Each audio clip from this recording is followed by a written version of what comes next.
Henry, James, and Gordon were miserable.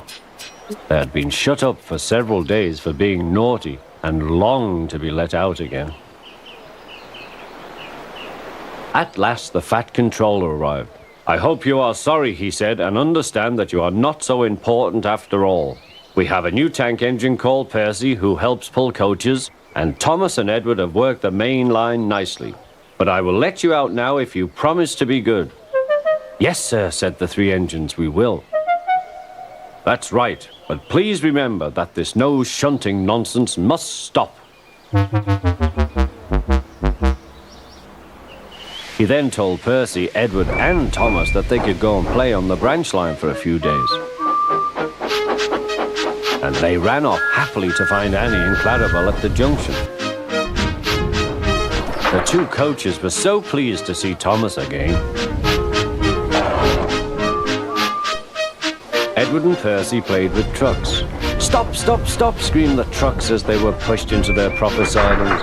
But the two engines laughed and went on shunting till the trucks were tidily arranged.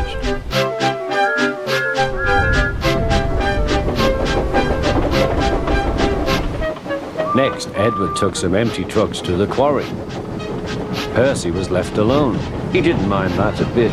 He liked watching trains and being cheeky to the other engines. "Hurry, hurry, hurry," he would call, and they got very cross.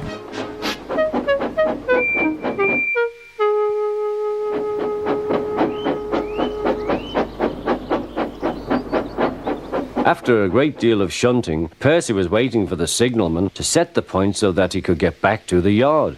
He was eager to work, but was being rather careless and not paying attention. Edward had warned Percy, "Be careful on the main line. Whistle to the signalman you are there."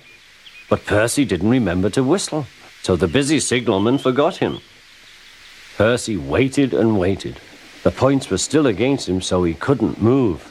Then he looked along the main line. Peep, peep! He whistled in horror, for rushing straight towards him was Gordon with the express.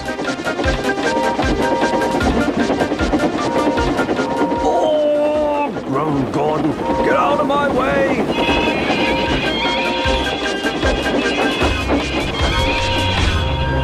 Percy opened his eyes. Gordon had stopped with Percy's buffers a few inches from his own. But Percy had begun to move. "I won't stay here. I'll run away," he puffed.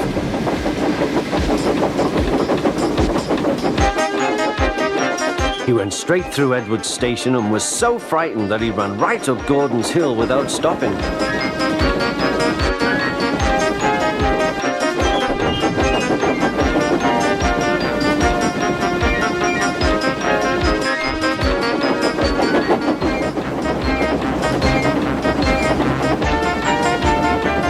After that, he was tired, but he couldn't stop.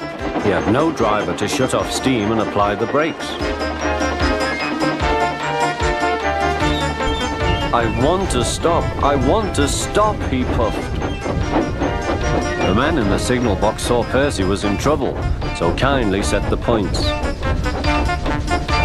Percy puffed wearily onto a nice empty siding, ending in a big bank of earth.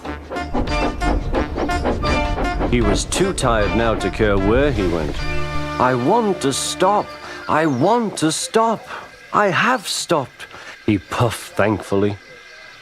"Never mind, Percy," said the workman as they dug him out. "You shall have a drink and some coal, and then you'll feel better." Presently, Gordon arrived.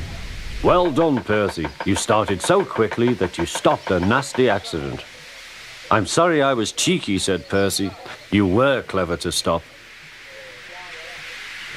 Then Gordon helped pull Percy out from the bank.